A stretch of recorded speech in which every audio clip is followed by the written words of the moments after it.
Selamat tengah malam para pendengar Ria 897 FM. Berjumpa kita sekali lagi di udara Ria 897 dalam satu lagi episod Kisah-Kisah Seram, Kisah-Kisah Misteri dalam rancangan Misteri Jam 12 bersama saya DJ Champion KC.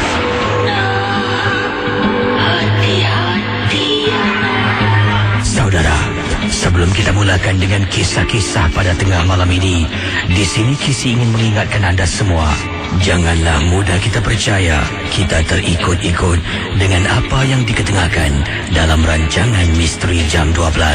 Ingatlah, setiap kisah harus kita anggap sebagai satu hiburan sahaja. Anggaplah mendengar MJ12 ibarat anda menonton filem-filem seram. Misteri Jam 12 hanya satu hiburan. Sekiranya kalau anda mempunyai pengalaman misteri, anda boleh hubungi saya di 669111897. Anda juga boleh kirimkan SMS anda kepada saya dengan kodnya kelab KLUB, jarak, nama anda, kisah misteri anda, dan hantarkan ke talian 72346. Ingat, sekali lagi, Misteri Jam 12 hanya satu hiburan saja. Kalau anda rasa takut, matikan radio anda. Pendengar 897, kita akan teruskan pengalaman kisah misteri anda. Anda boleh hubungi saya di 669111897. Tapi saya akan mulakan dengan kiriman bukan email tetapi kiriman SMS yang ingin saya bacakan. Dikirimkan kepada saya dengan kodnya kelab KLUB, jarak, nama anda, kisah misteri, dan dihantarkan ke talian 72346. Saudara ingat, kisah yang bakal anda dengar jangan mudah kita percaya, jangan kita terikut-ikut. Yang ini kiriman daripada Hermanto yang berkongsi peristiwa pengalaman yang tak dapat dilupakan. Katanya Hermanto, pengalaman ini berlaku ketika beliau pergi memancing. Bukan memancing ikan tetapi memancing udang. Memancing udang di sebuah kawasan Punggul Marina. Cerita yang saya nak ceritakan ini sebenarnya bukanlah berkaitan dengan Punggul Marina, tetapi dalam perjalanan destinasi menuju ke Punggul Marina. Pada malam itu, saya pergi memancing, berjumpa dengan rakan-rakan yang dah pun sampai, yang dah pun berada di sana. Mungkin untuk pendengar-pendengar Misteri Jam 12 yang berada di luar Singapura, yang berada di Malaysia, di Indonesia, mungkin tak kenal tentang Jalan Punggul Marina. Untuk pengetahuan anda, Punggul Marina ini adalah sebuah tempat. Ya, tempat berlabuhnya kapal dan sebagainya lah, tempat parking macam itulah. Jadi apa yang berlaku, tempat Punggul Marina ni memang jauh daripada kediaman orang awam. Memang agak terpencil, agak pendalaman sedikit daripada destinasi jalan raya utama. Ya, estet perumahan yang paling dekat dengan kawasan Punggul Marina adalah estet perumahan Punggul dan Sengkang. Itulah paling dekat. Jadi daripada Sengkang dengan Punggul, kalau nak masuk ke Punggul Marina ini harus ada melalui jalan raya yang agak sunyi sepi lah, di mana kiri kanan merupakan semak samun, hutan-hutan kecil. Jadi hutan-hutan kecil ini juga ada satu jalan ni, ada juga stesen ataupun stesen bas lah, dan hanya satu bas yang lalu tapi pada waktu-waktu tertentu saja. Bila nak masuk Punggul Marina harus jalan lagi dalam, di mana yang merupakan jalan yang bertar tetapi penuh juga dengan pasir-pasir, di kiri kanan lalang yang tinggi-tinggi dengan pokok-pokok, hutan kecil dan sebagainya. Jadi itu sedikit penggambaran. Anda dapat bayangkan daripada jalan utama ni di kawasan Punggul, estet perumahan flat Punggul, masuk dalam tu makin dalam, makin sunyi, makin sepi, memang jauh daripada kawasan kediaman yang tinggal di flat. Baik, kisah daripada abang Hermanto berkongsi pengalaman. Waktu itu saya ni sebenarnya baru saja kisi balik dari tempat tugas. Dan tempat memancing Punggul Marina, memancing udang ni, kata beliau, dibuka 24 jam. Jadi saya pun kata pada teman-teman, saya balik dulu, saya harus mandi. Selepas mandi saya makan, baru saya keluar. Bila saya keluar, Waktu pun sudah menunjukkan sekitar pukul 11 lebih malam. Hampir 12 tengah malam. Saya tinggal di kawasan Hogang. Dari Hogang nak ke Punggol Marina ni tidak begitu jauh. Memang dekat lah, kata Abang Hermanto. Jadi kisah saya bermula bila saya keluar saja dari rumah. Ibu saya pun bertanya pada saya, "Man, kau nak gimana, Man?" Saya pun toleh, "Oh, pancing udang." Ibu saya memang tahu yang saya suka pergi tempat tu untuk memancing udang. Malah saya pernah, katanya Hermanto, membawa ibu saya bersama, bapa saya bersama, kakak saya bersama, pergi ke tempat itu untuk memancing. Kemudian ibu saya selepas tanya, saya menjawab, dia tengok jam. "Man, dah nak pukul 12 tengah malam, Man. Kau nak pergi tempat macam tu, Man? Ha? Sudahlah, Man. Kau rehat. Kau ni pun baru balik kerja. Dah, tak payah keluar, Mak, orang dah janji kawan lah, Mak. Nanti kejap orang balik lah. Man, dah pukul 12 tengah malam, Man. Ha? Kau ni tak takut ke? Mak, jangan meripik lah. Tak ada apa-apa berlaku lah. Saya dah banyak kali lalu dekat sana." Yelah. Kau balik jangan lewat sangat. Saya pun keluar, Kisi. Jadi, saya keluar macam biasa. Saya salam ibu saya tutup pintu, saya kunci pintu besi, saya turun ke bawah, pergi ke tempat letak kereta, saya memandu. Sambil memandu ni, entah macam mana, saya teringat kata-kata ibu saya supaya berhati-hati. Saya pun memandu bila masuk saja di kawasan Punggol Marina. Kisi tahu tak, di dalam kawasan tu ada satu jalan yang agak sempit. Kiri kanan adalah semak samun dengan lalang yang tinggi-tinggi, Kisi. Sedang saya memandu, saya nampak, Kisi, ada seorang makcik ni, Kisi. Seorang makcik tua sedang berjalan, badannya membungkuk. Dari belakang ni saya nampak makcik ni jalan nak masuk ke kawasan Punggol Marina. Jadi saya tengok, kesian betul makcik ni. Saya pun horn beberapa kali, ten. Jadi apa yang berlaku, ada beberapa kereta lah, kenderaan baru keluar dari kawasan Punggol Marina menggunakan jalan raya yang kecil yang sempit. Itu merupakan kiri kanan, dikatakan sini semak samun kecil ataupun hutan kecil. Saya pun horn beberapa kali, kemudian saya signal hazard light, saya berhenti di tepi jalan. Berhenti tepi jalan, saya turunkan tingkap, saya pun memanggil, Cik. Makcik tu pun toleh dan memandang ke arah saya. Saya kemudian, apa yang saya buat? Saya tanya makcik tu, "Cik, makcik nak tumpang tak?" "Makcik nak masuk dalam Saya pun nak masuk dalam. "Marilah, jauh cik nak jalan ni. Sini, mari." Jadi, Kisi, sedang saya berbual dengan makcik ni, dari jauh, Kisi, ada kereta high beam dekat saya. High beam, menggunakan lampu yang kuat lah, memberi amaran. Jadi saya pun tengok, saya tak halang jalan, kenapa dia high beam dekat saya? Semakin dekat dia high beam lagi sambil dia horn beberapa kali dia horn. Kemudian dari jauh saya nampak kenderaan tu. Jadi tumpuan saya, katanya Hermanto, tumpuan saya sekarang ni bukan pada makcik yang di tepi jalan sedang jalan terbungkuk-bungkuk ni.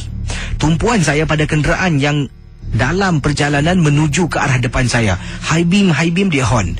Kemudian dia berhenti tepi saya. Dia turunkan tingkap. Nak masuk dalam Ya bang. Habis apa kau buat sini? Aku rasa kau jangan ambil orang ni, boleh tak? Kau terus masuk. Jangan Saya tengok abang ni, kat belakang ada orang. Kemudian angkat tangan kata jangan. Jadi kenapa pula ni? Masuk terus. Dia naikkan tingkap, dia jalan perlahan-lahan. Saya tengok, Kisi, dah tak ada orang dekat tepi jalan, Kisi. Kiri kanan saya pandang, langsung tidak ada orang. Orang yang saya nampak, makcik yang terbungkuk tu hilang. Saya naikkan tingkap, saya terus masuk gear drive, saya pandu dan tinggalkan kawasan tu. Kisi, rasanya pelik sangat. Mana makcik ni hilang, Kisi? Sedangkan bila dia jalan perlahan-lahan, kiri kanan pagar, makcik tu tak boleh masuk. Kiri pagar, belakang pagar lalang, pokok-pokok. Kanan pun pagar. Mana makcik tu hilang? Boleh jalan terus ke depan atau ke belakang? Tengok belakang tak ada orang, tengok depan tak ada orang. Saya terus pecut, Kisi, masuk ke dalam tempat letak kereta. Dah letak kereta, saya masuk jumpa kawan-kawan yang sedang menunggu memancing udang. Jadi itulah kisah pengalaman dari pendengar kita bernama Hermanto berkongsi peristiwa ternampak mungkin sesuatu ketika beliau nak pergi memancing udang. Terima kasih, Kesi. Juga selamat tengah malam.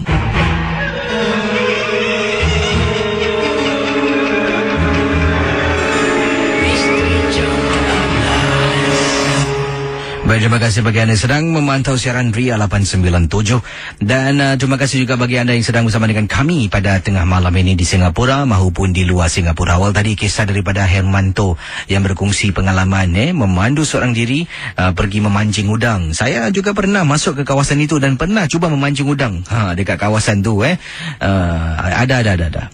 Tapi agak mahal sedikit lah, walaupun jauh. Saya pada mulanya ingatkan senang nak pancing udang ni. Rupa-rupanya susah juga.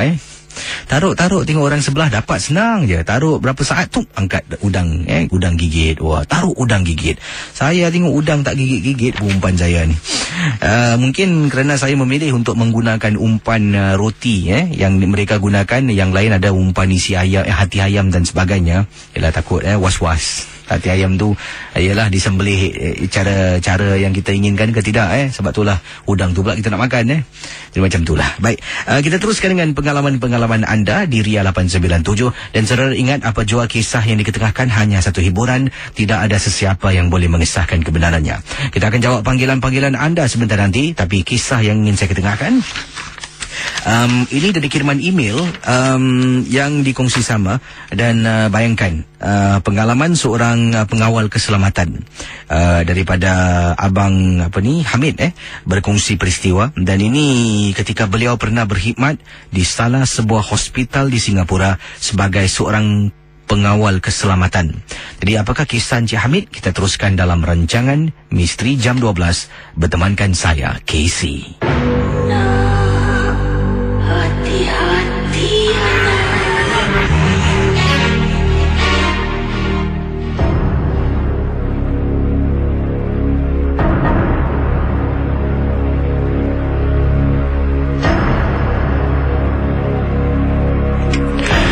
Hadapan DJ yang dihormati Casey, dari kiriman email Encik Abdul Hamid yang berkongsi peristiwa, katanya, pengalaman saya Casey berlaku beberapa tahun yang lalu ketika saya berkhidmat sebagai seorang pengawal keselamatan di salah sebuah hospital di Singapura.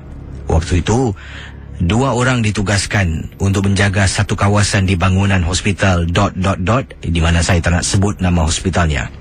Salah seorang dari rakan saya sedang melakukan clocking di hospital tersebut.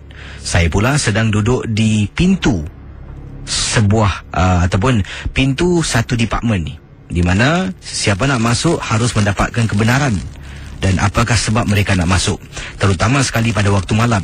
Pada waktu petang, keluar masuk tidak ada masalah, melainkan anda ada pas, nak kena tap baru boleh masuk.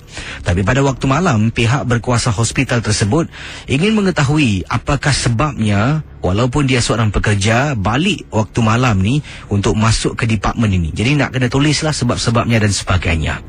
Jadi apa yang berlaku? Di sini ni saya sedang duduk depan pintu masuk departmen ... di salah sebuah hospital. Tiba-tiba depan pintu saya ada seorang Casey, seorang wanita sedang berdiri mengetuk pintu kaca departmen yang mana saya duduk di hadapan, hanya menggunakan kerusi saja. Jadi saya pun berdiri. Saya tap saya punya pas untuk membuka pintu lah. Kemudian saya tarik pintu, saya tanya, boleh bantu? Dan wanita itu menangis, Casey. Tanpa bercakap apa-apa, wanita tersebut menangis depan saya. Saya pun rasa terperanjat ni. Saya tengok macam Melayu, jadi saya cakap Melayu dengan dia. Assalamualaikum, minta maaf boleh saya bantu? Awak cari siapa? Kalau awak nak pergi ward, bukan sini, ini office. Mungkin awak naik lift lagi satu. Saya sebut kepada dia, dia nangis tak henti-henti. Kemudian saya pun cubalah suruh dia bawa bertenang. Saya bercakap dengan lemah lembut, baru dia berhenti menangis. Saya tanya kenapa. Dia kata dia nak cari anak dia. Anak dia dah lama dia tak jumpa. Tolonglah carikan anak saya, tolonglah. Saya dah lama tak jumpa. Saya pun kata, minta maaf lah, saya tak kenal anak awak. Macam mana Jadi saya tengok, perempuan ni tak pakai selipar. Dari mana dia datang? Takkan dia seorang pesakit? Kalau pesakit, di tangannya Casey ada satu band. Band ni akan tulis nombor nombor ward, siapa namanya, tapi dia tidak berselipar dan tangannya pun tak ada band. Saya tengok, dari mana datang? Kakak datang dari mana, Kak? Kemudian dia tunjuk lift. Mungkin kakak ni salah tempat dekatnya. Tak apalah, Kak. Kakak tunggu sekejap. Saya tengok kawan saya kalau balik, saya hantar kakak balik dekat ward yang kakak nak pergi. Nanti kita tengoklah kalau kita boleh hubung anak kakak, kita cuba. Saya kata pada kakak tu lah. Jadi saya kata kakak tunggu sekejap. Saya pun masuk balik, tutup pintu. Jadi Casey bayangkan, belakang saya ni adalah pintu kaca. Clear, saya boleh nampak Casey. Betul-betul di luar pintu kaca tu, di sebaliknya adalah lift lobby. Ada satu tangga untuk turun bawah, pintu ditutup, dikunci. Tak boleh buka pintu tersebut, menggunakan lift untuk turun naik. Lift pun dari bawah kena tap pass. Macam mana perempuan ni boleh naik? Tapi tak apa. Saya masuk dalam, saya tutup pintu, saya pusing belakang, sekejap kak. Saya pun mengambil matras set.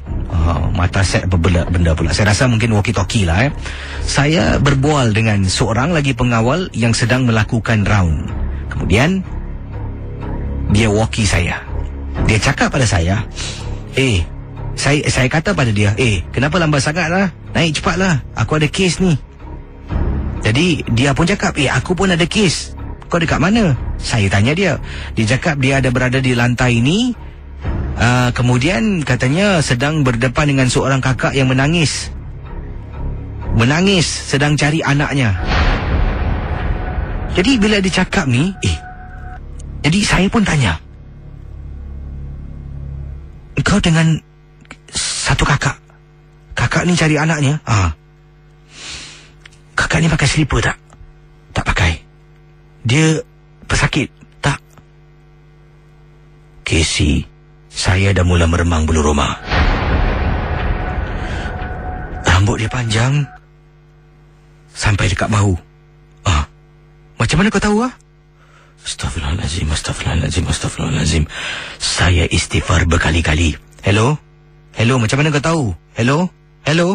Astaghfirullahalazim, saya istighfar Casey. Belakang saya benda tu Casey, meremang bulu roma, belakang cermin, dah ditutup pintu. Dan Casey, saya dah tak tahu nak buat apa. Saya istighfar. Kawan saya memanggil saya beberapa kali Casey. Kemudian saya membaca Ayatul Kursi.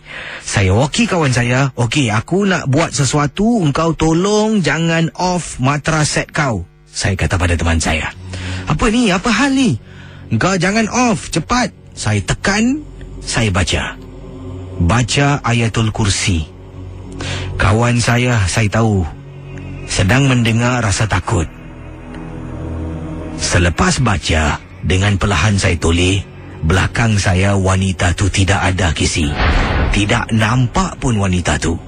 Sebab kalau dia nak turun dari lift, kena ada pas baru boleh turun. Tangga dikunci. Dari mana dia datang Casey? Kawan saya walkie, kau ni buat aku takut lah. Kenapa dengan kau ni? Kau tengok sekarang perempuan tadi kau cakap tu minta tolong, menangis tu, ada kat situ tak? Mana dia pergi ni? Kau naik sekarang atas. Selepas dia habis clocking, dengan segera naik atas, saya ceritakan saya berdepan dengan wanita yang sama. Kawan saya dalam masa yang sama berjumpa dengan wanita yang sama, menangis, sedang mencari anaknya. Kita tak tahu dia adalah pesakit dari hospital itu ataupun dia adalah siapa. Tapi itulah pengalaman Casey yang tak dapat dilupakan. Terima kasih dan selamat tengah malam. Kisah-kisah yang anda dengar merupakan misteri jam 12.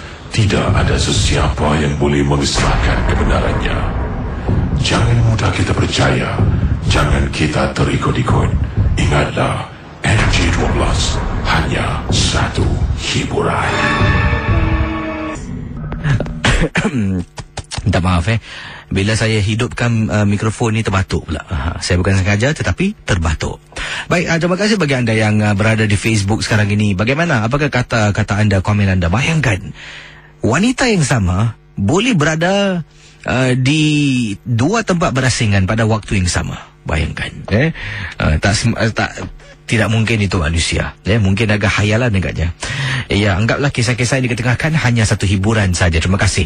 Ada yang tanya, Kisi apa khabar malam ni? Bagus, dah makan? Oh, saya makan awal tadilah.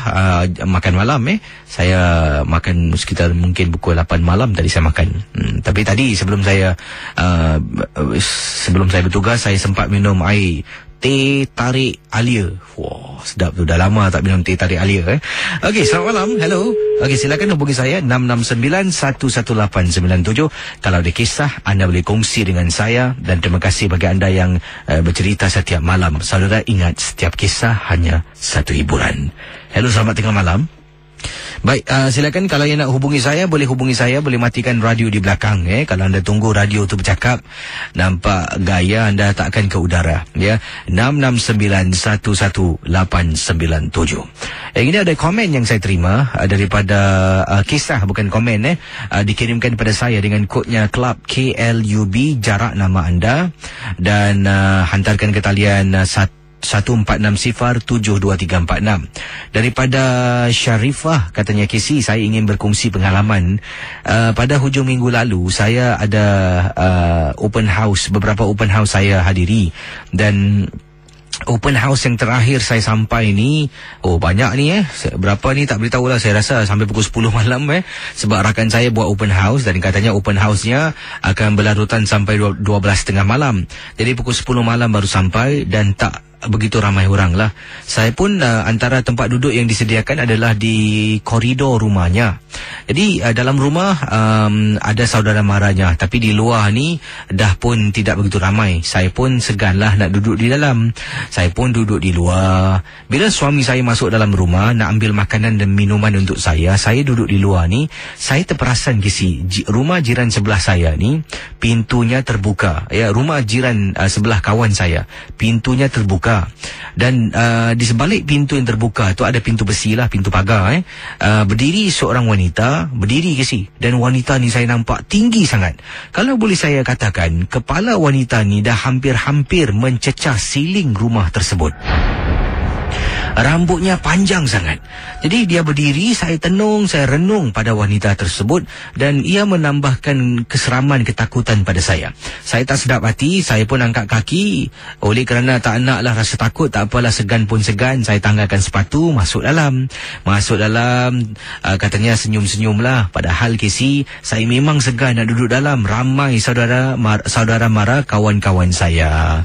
Jadi apabila tunang saya berada di dalam sedang ambil makanan untuk saya pun ambil pinggan, kemudian kata, awak suruh saya ambilkan. Tak apalah bang.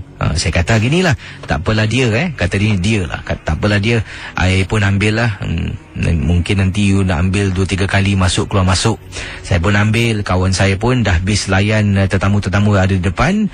Dia pun cakap, jom kita duduk luar simbang-simbang lah. Jadi saya pun angkat pinggan, minuman, begitu dengan tunang saya, Kisi. Kami keluar, kata Syarifah. Jadi bila berada di luar, kawan saya pun keluar, dan kita makan sambil kita berbual.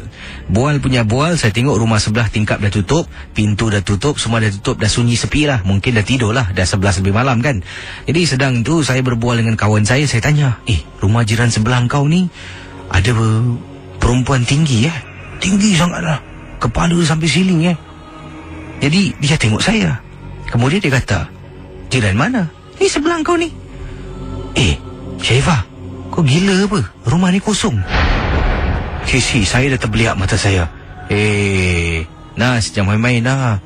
Aku tak main-main, rumah ni kosong. Kejap Bang, abang. Kawan saya panggil suami. Suaminya keluar. Kemudian ada apa?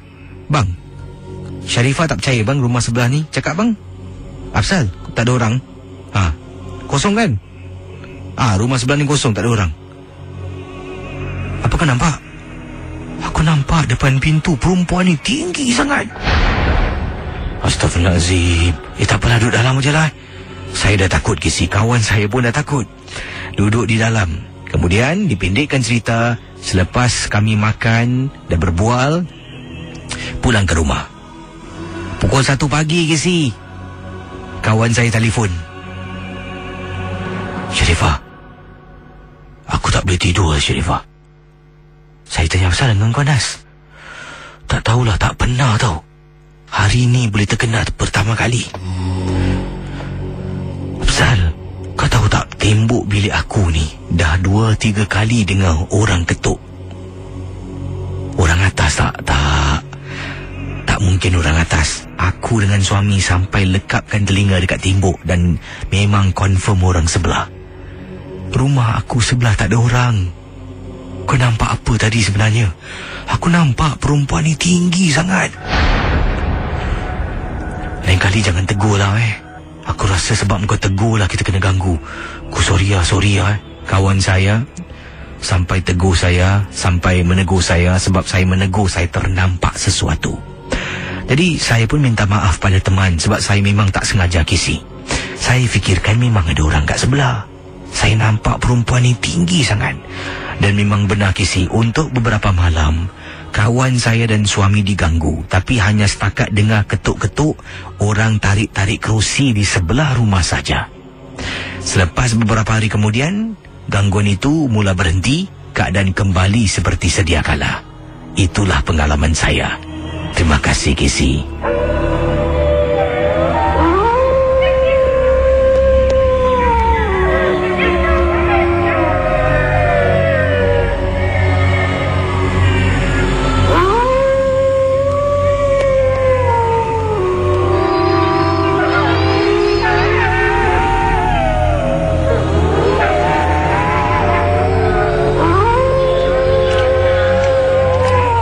Bersama dengan rakan kita Ridwan. Apa khabar Ridwan? Ya, khabar baik. Ridwan dari Yishun Ya. Jadi Ridwan dengar kisah kakak tadi tak? Dia nampak rumah jiran sebelah ada orang Tu lah. Yang hairan bila dia gambarkan perempuan tu tinggi, kepalanya sampai nak mencecah siling tu lah. Tu dia nampak jin agaknya. Tak tahulah apa yang dia nampak. Tapi adakah benar orang tua kata lah, mungkin anda pernah dengar katanya kalau nampak sesuatu yang pelik, yang aneh mungkin jangan tegur. Anda pernah dengar tak? Biasa juga lah dengar. Apa agaknya alasan yang anda dengar tu? Kenapa tak boleh menegur? Entah saya pun tak tahu. Agak-agak dia kata jangan tegur, nanti dia ikut balik. Pernah dengar macam tu tak? Pernah dengar jugalah. Tapi mungkin pada pendapat saya ni makhluk halus ni suka mengganggu manusia kan. Memanglah tu potensial. Mungkin kita tegur dia, nanti dia tahu kan. Dia ganggu kita lah. Mungkin. Dan kisah anda ni tentang apa? Kawasan Yishun ke macam mana? Bukan. Ini saya nak cakap sikit. Yang sikit hari, Casey ingat tak yang masa ada buat pembukaan Bukan Father's Day dekat Labun Sari. Yang saya cakap saya daripada Darul Islah yang Casey nak balik tu. Jadi kita berbual kan sekejap kan. Kalau Casey ingat lagi lah. Jadi saya nak cerita ni pasal yang dekat saya duduk kat Darul Islah sikit hari lah. Jadi apa pengalamannya, silakan. Okey, kita tiap malam kita ada buat night duty lah. Jadi every 1 hour kita nak kena buat patrol lah. Jalan daerah Darul Islah. Lepas tu kita check lah penghuni-penghuni kat dalam apa orang lah. Jadi every 1 hour that time pukul 3 pagi. Jadi kita 2 orang lah. But then kita buat macam the half 4 hours saya buat. Lepas kawan saya tu dia pergi rehat lah. Then after the 4 hours, another 4 hours kawan saya yang lagi satu buat lah. So dia pukul 3 pagi ke sih. Saya pergi check lah jalan lah, petrol lah. Nak pergi check penghuni lah kan. Jadi bila saya tengah jalan tu, dah masuk lah, saya on saya torchlight sebab gelap kan. Jadi bila first bilik saya nak pergi tu, saya pergi bilik lah. Jadi dalam bilik saya penghuni termasuk saya ada 9 orang. Jadi bila saya dah tak ada, saya kerja malam, saya petrol malam kan. Jadi dalam penghuni tu mesti ada 8 orang kan. Betul tak? Hello? Okey. Jadi bila saya jalan aja dekat depan tu, dekat sebelum saya masuk bilik saya tu, dekat depan tu ada pool table. Jadi saya nampak salah satu penghuni daripada bilik saya. Dia tengah berdiri dekat pool table tu lah. Jadi saya tegur dia lah. Bro, dah pukul 3 ni, kau buat apa kat luar ni? Masuk lah, nanti kejap lagi mayor on round kan. Nanti tak pasal-pasal kau kena marah pula. Mayor tu pegawai yang bertugas lah. Pegawai kerja malam lah. Sebab bila kita on round nanti kadang-kadang dia pun check juga. Jadi bila saya tegur dia macam itu, dia tengok saya tapi dia tak cakap. Lepas tu saya buat bodoh lah, saya tu masuk dalam bilik lah. Saya masuk dalam bilik, saya tengah suruh torchlight, tengah kira. Astaghfirullahaladzim, saya terperanjat. Orang yang saya nampak dekat pool table tu kat luar aplikasi, sebenarnya kawan saya tu dia tengah tidur dekat atas katil. Macam mana boleh gerak sampai ke situ Tu sebab lah. Jadi saya teristighfar lah kan. Dia kata, siapa yang kat luar ni saya pun dah menggelabah. Tapi saya kuatkan semangat saya lah. Tak kisah, saya kira macam biasa. Okey, ada 8 orang, saya pun keluar. Saya keluar jalan-jalan, pergi next bilik. Okay. Jadi bila lagi satu bilik ni Casey, dekat belakang bilik ni ada pokok pisang. Jadi kita penghuni kat sana dah memang selalu dengar lah pasal cerita-cerita pokok pisang ni lah kan. Tapi time tu saya tak ada ingat apa-apa lah. Bila saya masuk bilik ni, saya tengah suluh, tengah kira penghuni yang tengah tidur tu kan. Sekali dekat tingkap, saya tersuluh kat tingkap tu Casey, ada satu makhluk. Saya rasa tak pun lah. Dia tengah diri dekat tingkap tu Casey. Dia tengah diri, badan dia rocking macam ke depan ke belakang, ke depan ke belakang. Saya terus nak terpekik, tak boleh pekik orang tengah tidur kan. Saya terus tutup torchlight, saya tutup pintu, saya lari ke sini Pukang. Tu yang lain bilik pun dia tak kira. Awak terus pantun burung tiung makan betik belah pun cantik Saya terus cabut. Saya lari sampai dekat depan pos tu, saya action tu, saya jalan pelan-pelan lah. Tapi saya tak report dengan pegawai, tak apalah, tak cakap apa-apa lah. Cuma saya ceritakan dekat saya punya kawan tu lah. Tapi yang tak fairnya, bila dia pattern pula, dia ajak saya teman, suruh sama-sama cek. Bila awak buat seorang itu dia. Terima kasih pada anda Terima kasih. Ya, baik. Kita akan teruskan dengan pemanggil-pemanggil kita selanjutnya di hujung talian. Kisah yang cukup menarik daripada Wan berkongsi pengalaman di salah sebuah pusat di Singapura. Jadi bagaimana kalau ada kisah pengalaman, dipersilakan untuk hubungi saya di 669-11897. Yang nak telefon, tolonglah matikan suara radio supaya tidak mengganggu bila anda nak bercerita. Sebab cerita yang lancar ni adalah antaranya faktor membuat cerita tu menarik. Kadang-kadang cerita anda tu menarik, oleh kerana tak lancar, anda terganggu, terhenti, tersekat-sekat ini, mengganggu pendengaran rakan-rakan MJ12 ini yang nak dengar kisah pengalaman anda. Dipersilakan 669-11897. Dan mungkin anda boleh beritahu saya kenapa agaknya sebab-sebab kita tak dibenarkan menegur lah. Kalau kau nampak sesuatu, jangan tegur. Kenapa? Apakah sebabnya tidak boleh menegur? Mungkin ada di antara kita boleh berikan penjelasan kenapa tidak boleh menegur lah. Mungkin, wangi tempat ni, kau bau tak? Orang kata kalau macam tu jangan tegur. Tapi kenapa agaknya? Apakah sebabnya? Alasan. Kalau tetap menegur, apa akan berlaku? Apa akan terjadi? Baik, bersama dengan saya pada pagi ini. Hello, selamat pagi. Hello. Hai, siapa tu? Okey, Fairul dari Masling. Fairul, panggilan dari Masling. Pengalaman tentang apa ni? Okay, ni actually experience tentang waktu saya masih National Service. Police Force lah waktu tu lah. Silakan. Okay, 2007 ni. That time saya lagi beberapa bulan nak dekat ORT. Okay, waktu tu saya tengah on night shift. Habis kita buat first roadblock tu, terus kita penat lah, kita nak balik kat station nak rehat sekejap. Habis my staff sergeant pula, dia ada paperwork nak kena buat. Habis tu kita patah balik lah, pergi balik station. Terus dah sampai station tu, my regular cakap, fine kau pergi rehat sekejap lah, nanti aku jumpa kau kat atas. So okay, dia pergi kat interview room, dia buat paperwork dia. Saya naik atas lah, pergi kat restroom kita lah. Habis sebelah restroom ni, dia ada pantry tau. Pantry tempat kita buat air ni semua. Kecil dia bilik tu. So, saya pergi pass by. Terus lepas tu, saya tengok lampu pantry on. So, saya matikan lampu lah. Lepas tu, saya masuk pergi tempat yang restroom tu. Saya baring kat sofa. Tapi waktu tu, saya tak ngantuk lah. Saya tengah macam, okay lah, just nak rehatkan mata. Saya baring kejap, saya tutup mata. Tu waktu sekali lepas beberapa minit tu, saya perasan pintu terbuka. Habis terus saya buka mata lah. Buka mata sekali saya nampak my regular ni, dia tengah duduk betul-betul kat sebelah my sofa. Dia duduk, dia tengok bawah dia. Saya tanya dia, cakap nak buat paperwork. Dia diam lah. Habis cakap, kalau dah habis nak gerak ke apa? Dia diam lah. Betul, kau diam ni kenapa ni? Habis dia macam diam, ada buat bodoh. Dia cuma tengokkan saya, buat muka macam biasa, lepas tu dia diam. So okey lah, saya pun macam tak nak layankan sangat lah. Maybe dia tengah stres ke apa kan, penat dengan paperwork, dengan satu hari kita petro ni semua kan. So saya pergi pantry. Habis pergi pantry tu saya nak buat air sikit lah.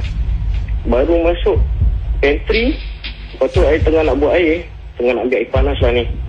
Sekali saya dengar macam ada orang macam panggil lah gitu suara dia. Habis saya terperanjat lah. Bila terperanjat tu saya lekas pusing ke belakang. Kali Casey tahu kat tepi pintu yang entrance saya masuk tu, ada kepala ni betul-betul kat lantai tu. Macam ibaratkan dia tengah baring gitu lah. Tengah baring tapi mata sampai mata kat hidung dia situ dia macam mengintip saya ada di lantai tu. Tengok saya kat atas. Saya nampak gitu, saya terpekik lah. Saya lari. Saya tak ingatkan saya punya regular yang kat dalam restroom tu. Saya lari terus sampai kat saya punya tempat counter of station lah. Kali saya nampak saya punya regular dekat bawah tengah duduk dengan lagi satu police officer ni. Tengah duduk. Terus saya macam heran, habis tadi siapa sih kat dalam restroom dengan saya? Tu lah yang bikin saya macam sampai sekarang fikir-fikir, alamak, siapa sih orang tu? Yang mengintai anda lah Yang first, orang yang tengah duduk tu bukan saya punya regular lah. Habis yang waktu saya kat pantry tengah buat air, orang panggil saya. Sekali tiba-tiba ada orang tengah intip saya kat lantai tu. Sebenarnya anda kata regular dalam tandas lah tadi? Dalam tandas? Dalam tandas. Tak lah, dia all the way kat bawah dengan saya punya regular di satu. Oh, jadi ini adalah bangunan yang bertingkat lah. Yang kejadian ada 3 tingkat. Oh, jadi yang yang menjenguk tu, yang tengah baring tu Ini macam kisah yang pernah saya juga ketengahkan. Ada seorang makcik ni juga kata ada orang jenguk dari luar tingkap. Kemudian dia cakap apa tahu? Assalamualaikum. Terima kasih terima kasih. Kembali. Bayangkan situasi yang sama, dalam situasi yang sama tapi agak berbeza sedikit lah. Ada seorang kakak ni bila berkongsi pengalaman, katanya sedang duduk menonton TV tengah-tengah malam ni, pintu ruang tamu dibuka, hanya pintu besi ditutup. Tiba-tiba nampak orang menjenguk, nampak mata dengan dahi lah macam dia jenguk di sebalik timbuk di hujung rumahnya, betul-betul di hujung lah, dekat dengan tangga turun naik. Nampak orang jenguk dan beberapa saat suara keluar. Assalamualaikum.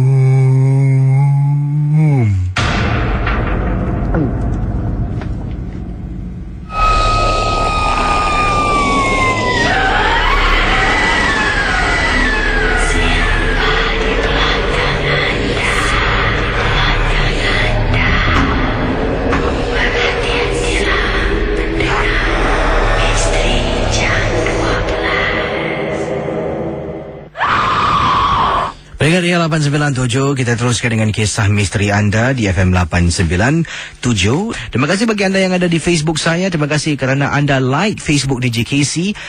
Sekarang ini dalam masa saya ni berehat lah Jadi tengoklah, bila saya dah kembali beraksi untuk buat lebih banyak video-video, saya membacakan kisah-kisah seram. Mungkin di tempat-tempat di luar-luar kawasan di Mediacorp, saya akan upload lebih banyak kisah di saluran YouTube saya. Dan terima kasih bagi yang anda like. Sekarang ini dah pun ada 34,469 sejak 6 Oktober 2011 Facebook DJ Casey diadakan. Jadi terima kasih bagi anda. Juga baru-baru ini saya ada post gambar-gambar saya bersama dengan anak rakan-rakan saya. Ada anak Fazli, anak Din Rahim.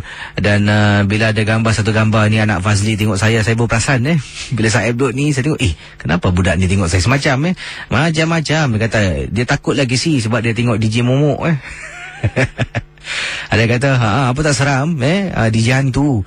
Jangan-jangan belakang KC ada orang ketiga tak? Jeng jeng jeng. Macam-macam komen. Saya baca komen anda setiap hari ni, saya boleh ketawa sendirilah. Memang comel anak rakan-rakan saya ni Satu ialah ni anak Din Rahim, yang ini anak Fazli dari kumpulan B8 yang saya dukung, yang berbunga warna merah jambu tu. Besar bunganya tu Baik, terima kasih bagi anda yang ialah secara tidak langsung kita adanya Facebook ni, dapatlah saya dekatkan diri saya dengan anda semua Jadi terima kasih bagi anda yang juga yang post di Facebook. Kadang kadang-kadang saya ada baca lah, tapi cuma tak sempat nak berikan komen. Tapi harap gunakan Facebook ni sebagai satu wadah untuk mendekatkan diri kita, bukan satu wadah untuk mencari kebencian, untuk membuat kita marah dan sebagainya. Jangan sebab kita nak cari kawan, bukan nak buat musuh, ya. Baik, kita teruskan dengan pengalaman. Di sini ada komen yang saya terima daripada siapa ni? Daripada Razali. Casey, saya ingin berikan pendapat saya tentang rumah sebelah tu. Casey, memang benar, kalau kita menegur, benda tu akan mula timbul sebab dia tujuan untuk membuat dia diperasan. Kalau dia dah tahu, manusia tahu dia wujud, maka itulah dia akan mengganggu orang yang nampak. Jadi sebab itu, kalau kita nampak sesuatu, hendaklah kita berdiam diri sahaja dan jangan cakap apa-apa. Kalau kita menceritakan haknya kepada orang lain, katanya niscaya benda itu akan mengganggu. Seperti Casey membaca kisah seram setiap hari tentang makhluk-makhluk ini. Casey juga harus berhati-hati. Terima kasih pada Razali. Bukan apa Casey, saya ingin nasihatkan. Tapi saya kata, saya baca ni macam cerita dongeng lah. Jangan kita percaya. Itu yang penting sangat-sangat. Baik, yang ini pula kiriman daripada rakan kita Syah Espara. Dari cerita semua power termak, kata beliau. Baik, kita terus jawab panggilan. Anda boleh hubungi saya 669-11897. Berikut ini kiriman SMS yang ringkas saya ingin ketengahkan. Datangnya daripada Marina. Katanya, apa kabar Casey? Saya benar-benar, saya dan suami merupakan peminat misteri Jam 12 nombor 1. Sehinggakan DVD MG12 Kronik saya membeli 3 keping. 1 untuk suami, 1 untuk saya, 1 saya belikan untuk mak mertua saya. Begitu semangat kami membeli, walaupun kami boleh berkongsi. Saya tidak ingin, saya ingin hak saya. Mohon maaf, saya melincung sedikit. Tapi kisah, kata Marina, yang ingin saya kongsi. Waktu itu saya ingat lagi, saya ke dapur sebenarnya selepas mendengar rancangan MJ12. Suami saya tidak ada di rumah bertugas pada malam yang dimaksudkan. Memang tidak rasa takut pun. Dengar, kalau rasa seram, saya akan matikan radio dan saya akan hidupkan balik selepas mungkin 3-4 minit setelah rasa takut itu hilang. Tapi setiap malam bila mendengar rancangan Casey, saya akan hidupkan lampu di dalam bilik saya. Jadi setelah mendengar MJ12, sekitar 2 lebih pagi, saya pun keluar dari bilik, masuk ke dapur nak ke tandas. Jadi apa yang berlaku, selepas keluar dari tandas, saya dengar ada orang ketuk pintu. Mengetuk pintu rumah saya. Saya pun rasa terkejut dan terperanjat lah. Siapa pula ketuk pintu rumah aku pada pagi-pagi buta ni? Dengan tidak berfikir apa-apa yang mengarut, saya menghampiri di pintu rumah. Kemudian saya buka pintu perlahan-lahan. Alangkah terperanjatnya Casey bila ternampak ada seorang makcik. Nak. Cik, seorang dalam rumah? Saya tak jawab, Casey. Saya tak jawab. Kenapa? Seorang dalam rumah. Saya diam. Makcik cari siapa? Seorang dalam rumah. Nada suara makcik ni makin lama makin menakutkan saya. Saya tak ada pilihan. Saya tutup pintu, masuk bilik. Sebelum masuk bilik, sempat tangan saya capai lampu ruang tamu, saya hidupkan. Lampu dapur saya hidupkan. Lampu bilik sebelah saya hidupkan. Saya masuk bilik, buka lampu, saya tutup pintu. Ketakutan, Casey. Meremang bulu rumah. Tiba-tiba saya perasan macam tingkap bilik ada orang ni sedang menjenguk, melihat saya, tapi tak dengar suara. Rasa macam tu. Saya terus, nasib baik tingkap saya ada blinders. Saya tarik blinders, tutup semua, dan tidak ada apa-apa gangguan berikutnya. Tapi hairan, Casey, tengah-tengah malam 2 lebih pagi, ada orang ketuk pintu, tanya saya seorang dalam rumah.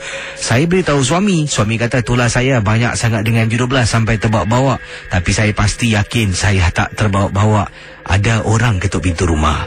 Hello, selamat pagi. Hello. Ya, silakan. Selamat malam. Saya Majid Sunjia. Majid Sunjia. Saya nak cerita sesuatu yang menjadi isteri dalam kehidupan saya. Casey, selamat malam ya.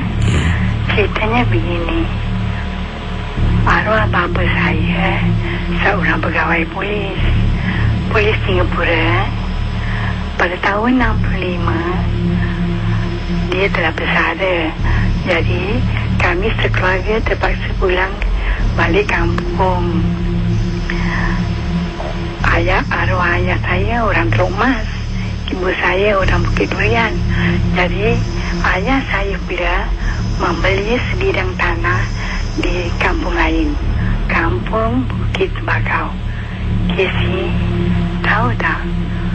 Sejak dari tahun 65, sejak ayah membeli tanah tu untuk buat rumah, hingga tahun ini, kehidupan kami atau tapak rumah tu nak dikatakan berhantu ke, berpuaka ke, atau ada saja perkara-perkara yang berlaku yang menjadi misteri dan yang menakutkan. Begini, Kesim, suatu arwah ayah saya mendirikan rumah tu. Rumah tu baru separuh jadi. Rumah dapur dulu, ayah tiap-tiap malam mendengar cakaran di dinding pintu bilik. Kemudian bila rumah tu siap, pun berlaku juga kejadian-kejadian aneh, seperti orang memberi salam, seperti orang mengetuk pintu, seperti terdengar kanak-kanak ketawa-ketawa di daerah tangga.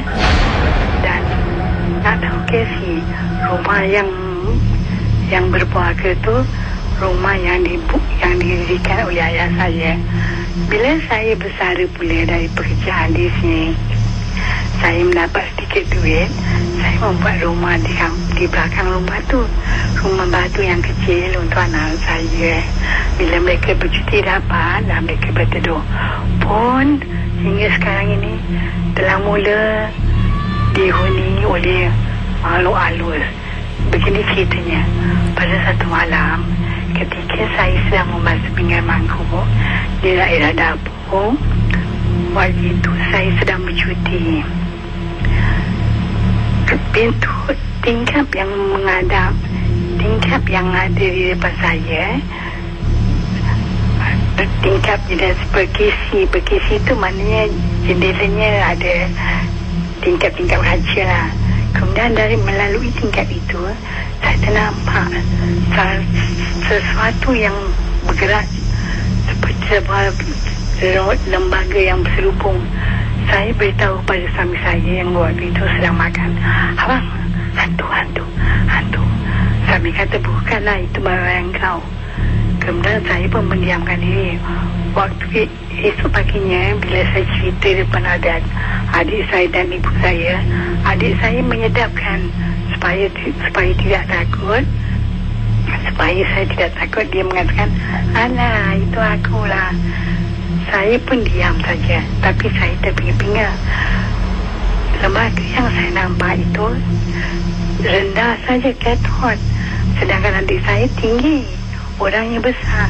Jadi Kesi, saya dapat tahu, saya rasa lah bila saya beritahu sesuatu pada ibu saya dan pada adik saya, mereka berkata begini begitu.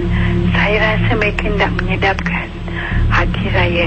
Sebab baru-baru ini bila saya berehat di kampung tahun lepas, ibu saya mengatakan dia telah merasakan sesuatu ada di dalam rumah saya. Dan bila ibu saya bercerita, saya jadi takut. Jadi Kesi, saya rasa rumah yang saya buat itu, yang saya tinggalkan, kerana tak ada orang yang nak duduk dalam rumah tu. Kerana ibu saya duduk di rumah lain, di rumah berhampiran juga. Jadi rumah itu telah dihuni oleh makhluk halus. Jadi keputusannya, rumah saya itu kadang-kadang saya terdengar dan nampak sesuatu. Jadi itulah ceritanya Kesi. Selamat malam ya. Terima kasih. Selamat Hari Raya. Maaf saya batin. Malam.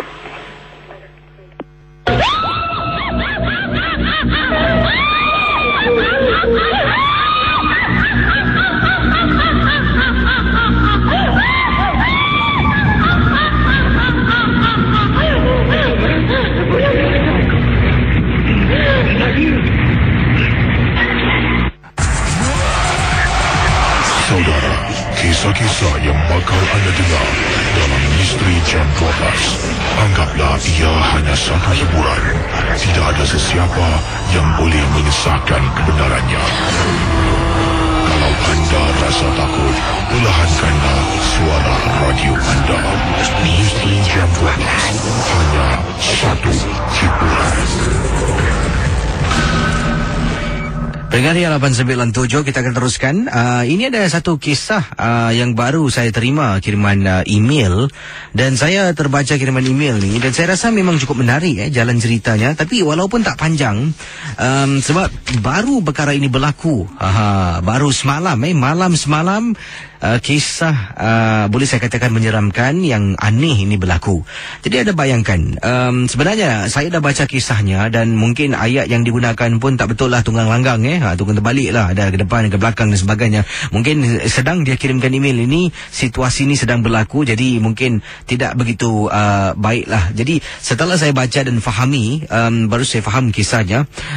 Anda bayangkan, pengirimnya saya tak nak sebutkan nama sebab beliau harus menyuruh saya rahsiakan. Kita gunakan nama Siti, bukan nama sebenar, nama samaran dalam kisah ini.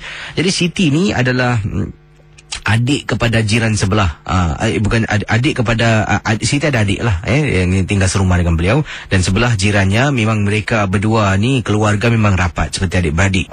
Jadi dalam pengalaman Siti ni ada seseorang ni nak lakukan sesuatu. Jadi apa yang berlaku, malam semalam kata Siti, adik saya telah pun kena rasukan. Jadi bila terkena rasukan, ini pertama kali berlaku pada keluarga kami dan tak tahu nak buat apa. Cuba suruh baca, suruh buat tu buat ni, tapi tetap benda ni degil. Hampir 2 jam bapa saya dengan mak saya cuba usahakan, termasuk abang saya, tapi tidak berhasil. Benda ni degil, masih duduk dalam badan. Akhirnya mak saya sarankan, telefonlah itu pakcik saya, dan malam tu juga telefon pakcik datang untuk beri bantuan.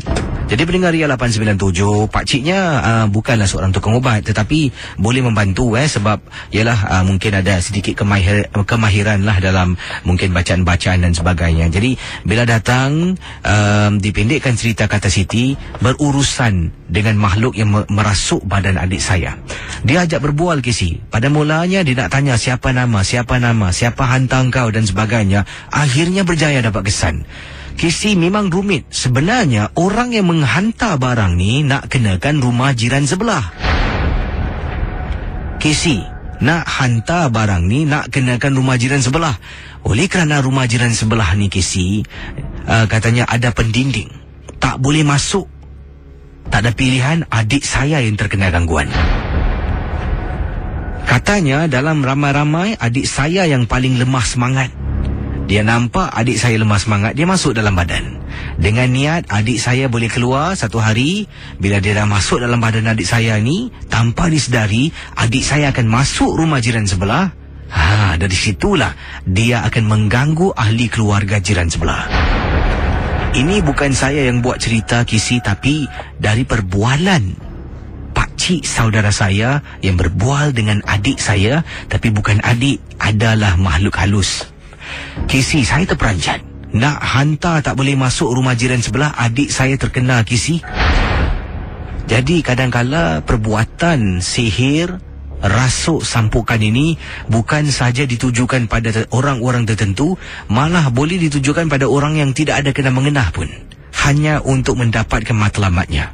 Itu saja pengalaman saya. Mohon maaf kalau kisah tak seram, tapi saya rasa memang menarik pengalaman pertama kali ternampak adik saya kena sampuk. Terima kasih dan selamat tengah malam Kisi. Kisah-kisah yang anda dengar merupakan misteri Jam 12. Tidak ada sebarang bukti yang boleh mengesahkan kebenarannya. Baik, pendengar Ria 897, anda boleh terus bersama dengan saya pada malam ini. Dan kalau di kisah saya ingin mendengarnya, kalau ada pengalaman saya ingin anda terus ketengahkan. Ingatlah, MJ12 hanya satu hiburan saja ya. Jangan mudah kita percaya, jangan kita terikut-ikut. Jadi kalau ada kisah, boleh telefon saya sekarang ya. Mungkin ini last call sebab ialah seperti setiap ada pendengar-pendengar yang tahulah Kisi setiap hari Senin mesti Kisi kena tutup siang, betul Dah faham sebab adalah kerja-kerja yang harus dilakukan komputer ni nak kena restart dan sebagainya. Jadi untuk melancarkan lagi perjalanan di udara ni. Ya, jadi mohon maaf kita akan tutup tirai siang. Jadi saya akan jawab panggilan yang terakhir 669-11897. Silakan. Hello, selamat pagi. Halo Kesy, apa kabar? Assalamualaikum, ada kronik kes ya Kesy? Ya, selamat pagi Pak Radin ya. Ya, selamat pagi ya. Selamat pagi untuk siapa? Ini Pak Radin ucapkan siapa saja sebagai yang mendengar Misteri Jam 12 sama-sama berdamai dalam Islam dan berkongsi sebagai kelakar seram ya. Ini Pak Radin nak cerita satu kronik kes ya Kesy? Ya, silakan Pak Radin. Dalam perjalanan kita perubatan Kesy, sebagai pakar perubatan ni, kita menghayati secara langsung Kesy. Kalau si Kesy tanya Raja Sadan atau Obak Mardi atau Raja CKD, mereka juga akan menempuh suka duka kehidupan apa yang mereka melihat Kesy. Jadi kalau kita sebagai pakar perubatan, tanpa kita, kalau kita tak ada humanitarian mentality, kita susah nak ubat orang Kesy. To become somebody that want to help people, you must have a good soul connection. Kita mesti nak punya jiwa rohani yang baik. Jadi Pak Dia nak cerita Kesy, antara kronik kes yang Pak Dia ubat, maaf ya para pendengar, mungkin kadang-kadang cerita Pak Radin ni agak keluar daripada konteks. Bukan konteks, Pak Radin ni jujur, Pak Radin ni ingat jujur. Pak Radin kadang-kadang pepatah Inggeris berkata, sometimes the truth is pain, but it's better to worm it out. Kejujuran ni kadang-kadang ada yang amat sakit kita dengar, tapi itulah kenyataan. That's why orang putih cakap, sometimes words can kill and sometimes words can love a person. Begitu dengan Pak Radin, bila Pak Radin berbual, ada juga perkataan Pak Radin tu seperti nak membunuh orang, orang tak suka. Tapi niat Pak Radin, demi Allah siapa saja mendengar Pak Radin ni jujur berkongsi matlamat suka duka kehidupan dalam mereka yang mengena alam-alam misteri ni Kesy. So I mean well, so you don't have any offender on me please, whoever it is, please. Ini Pak Radin ucapkan, ini Pak Radin ceritakan satu kronik kes Kesy. Ini ada satu cerita Kesy. Setiap kali Kesy seorang laki-laki, Pak Radin selalu misteri Kesy satu apa tahu, alam percintaan, alam dalam keadaan bukan skandal saja. Kadang-kadang alam seorang laki-laki Kesy, setiap malam bila dia balik dalam keadaan gitu Kesy, dia kerja di dalam CBD. Tahu di CBD ni ada Central District, Business District yang di daerah komersial di Teluk Air. Kesy tahu kalau dia orang during office hour, mereka akan beratur-atur dan ramai juga pergi makan. Kesy tahu setiap kali bila dia balik, dia akan ada satu lipstick, a woman lipstick. Tahu woman kan pakai lipstick, dia akan satu tanda lipstick akan ada di belakang dia. Setiap kali bila dia balik akan ada lipstick di belakang dia tanpa dia sedar Kesy. Lipstick ni telah menjadi bukan satu misteri alam gaib seperti nak sihir, tidak, tapi ada menyihir dia. Tapi lipstick tu adalah sihir untuk pecahkan rumah tangga dia Kesy.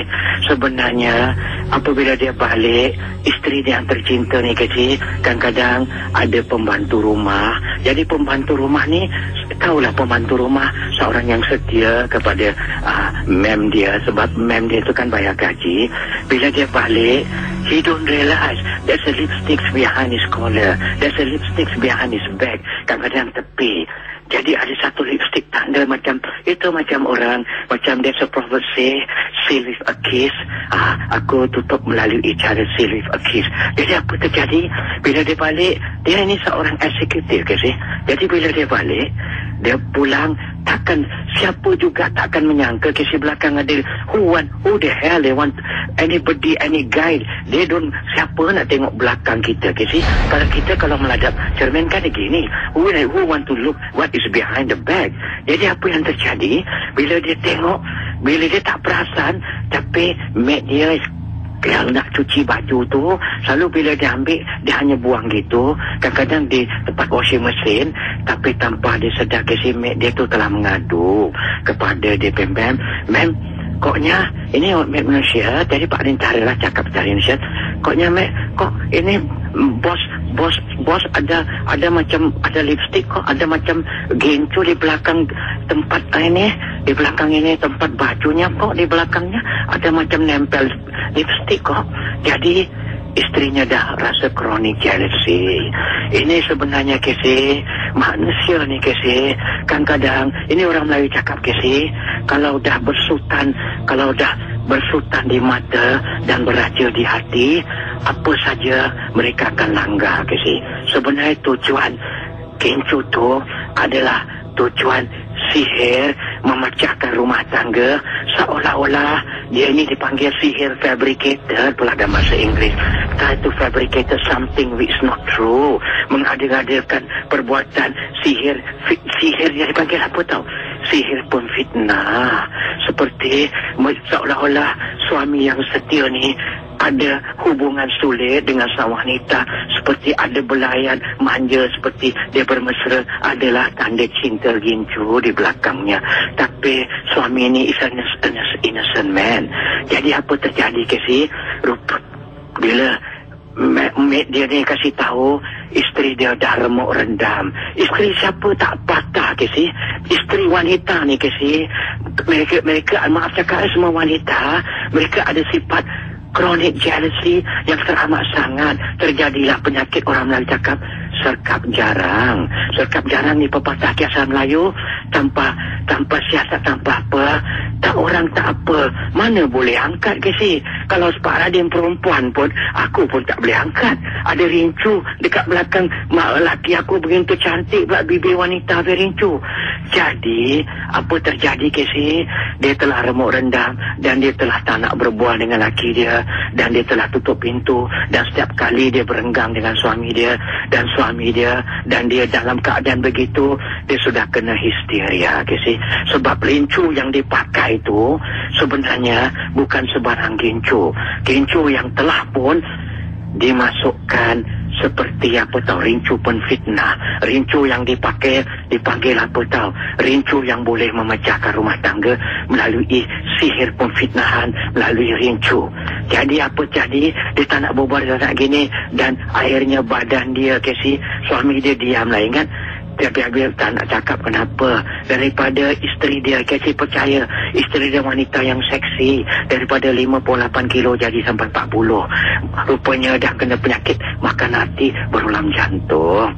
Jadi bila dia cakap gini, dia, isteri dia is a very extreme emotion, don't want to pour out. Sampai dia cakap, sampai dia SMS dengan bini dia kasih tahu, darlings, let's talk things matters. If anything that's wrong with me, please confess. Why you keep to yourself? You avoid me as if that I'm done something bad. Tapi bila satu hari Pak Radin datang, dia kasih telefon, Pak Radin, adakah bini saya ni ada orang ketiga, atau adakah bini saya ni telah tersampuk oleh suatu gangguan sampai dia menghindari saya, sampai badan dia naik kurus. Pak Radin, saya ajak dia pergi doktor, takut dia ada kronik penyakit apa-apa dalaman.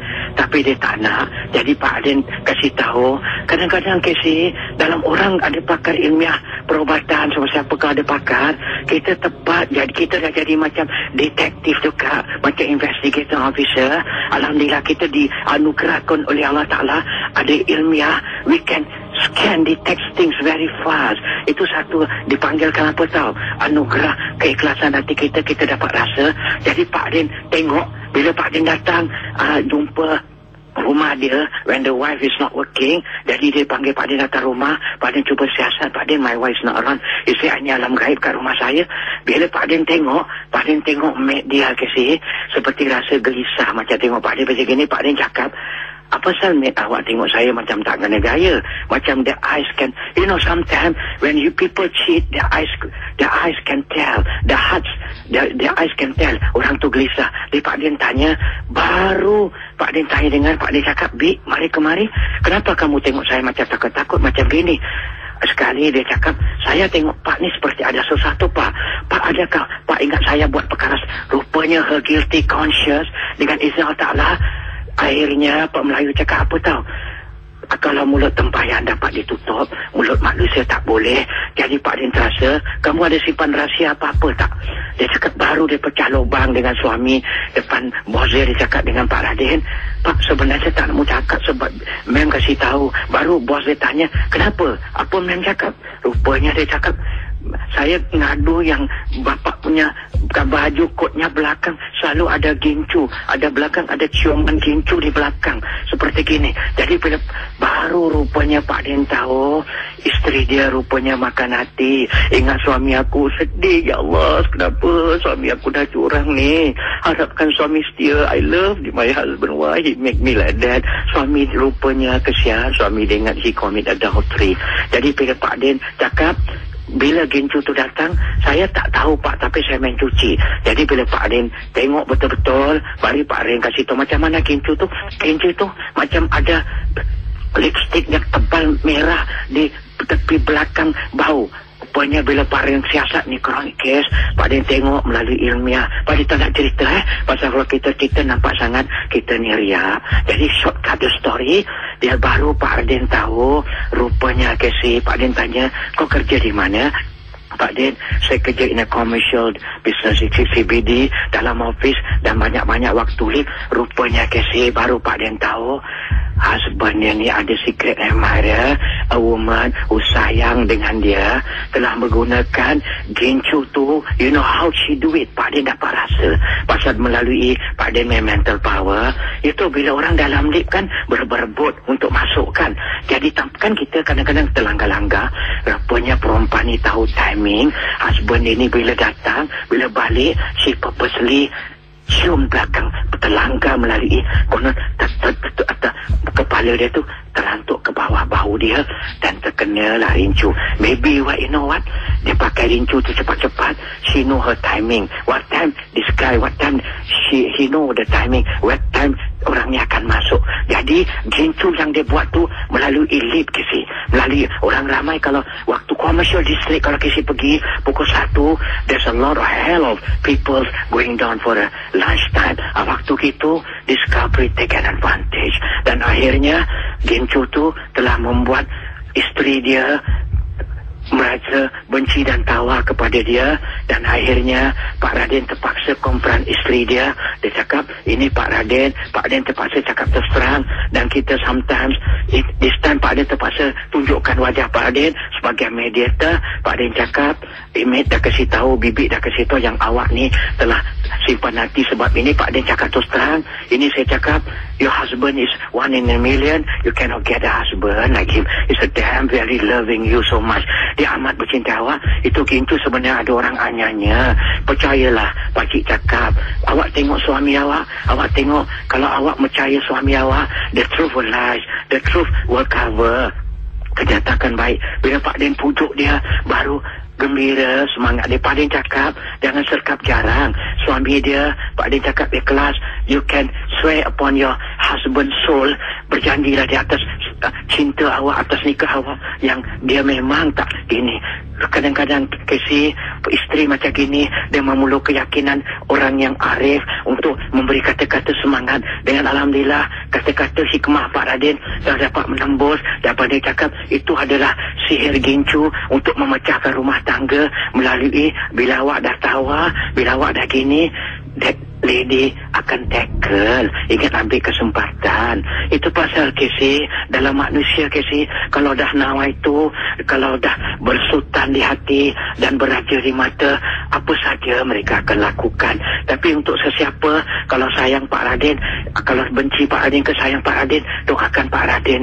Pak Raden tak ada bermusuh dengan siapa. Pak Raden doakan kamu as a fellow human being. I love you all.